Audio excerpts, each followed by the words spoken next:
Hey everyone, and welcome to episode 2 of Metal Monday. In this episode, I'm going to tell you guys about American metal band Skeletonwitch. They were formed in 2003 in Athens, Ohio when guitarist Scott Hendricks heard demo tracks from fellow Ohio State University student Nate Garnett's former band, Cirquezeron. He asked him if he wanted to start a band of their own, and Nate was all for it. They recruited Nate's older brother Chance Garnett to be the vocalist, as well as drummer Derek Now and bassist Jim Shestina, and thus was the beginning of the thrash black metal band known as Skeletonwitch. Now the band name has no real significant meaning other than just being metal as fuck, although it was more of a joke at the time, but there was a point in time when they were choosing a band name where they almost went with the name Hardshocker.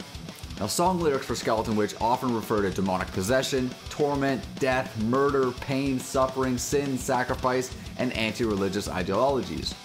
Their first album, titled At One with the Shadows, was released in August of 2004 under the label of Shredded Records. In 2006, they signed with Prosthetic Records and released an EP titled Worship the Witch that managed to gain some buzz in the underground metal scene. They went on to record their first full-length album under Prosthetic's label in 2007, and they released their breakthrough album Beyond the Permafrost, and have since released 2 more follow-up albums under that label. In 2011, drummer Derek Now left the band to pursue a career in art and was replaced by Dustin Boltiers, who was formerly from another band called the Demiricus. In January of 2014, Skeletonwitch was banned by Disney from playing the House of Blues in Orlando after being deemed unfit to be associated with Mickey Mouse. This was during a tour with Amon Amarth and Enslaved, and on this particular date, a local Florida-based band called Hollowleg was called up to open the show in place of Skeletonwitch. In October of 2014, vocalist Chance Garnett left in the middle of their current tour due to reasons in which he stated were family issues. Reports surfaced that Garnett was charged with assault and battery on a family member. Chance was contacted by journalist Robert Paspani from Metal Injection to get the details on his departure from the band. In his statement, Chance claimed that he has a drinking problem and that this caused him to get fired from the band.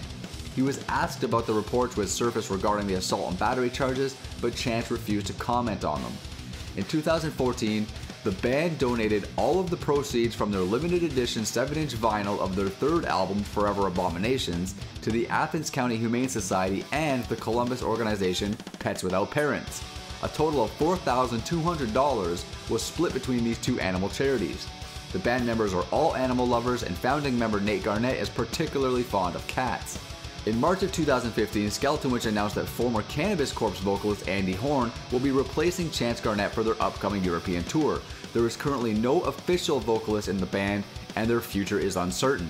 Since 2007, the band has put out a new album every 2 years, but without a 2015 release in sight or any news of something in the pipeline, it is unclear if Skeletonwitch is getting ready to hang up the gloves or if they are perhaps secretly working on their next full-length album. I personally hope the latter to be true.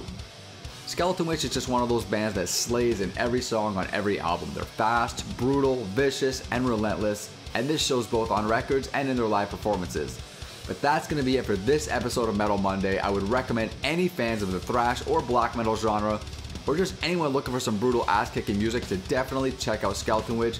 But that's it for me for now. I'm Vile Self. I'll see you guys all next week for episode 3 of Metal Monday. Later, villains.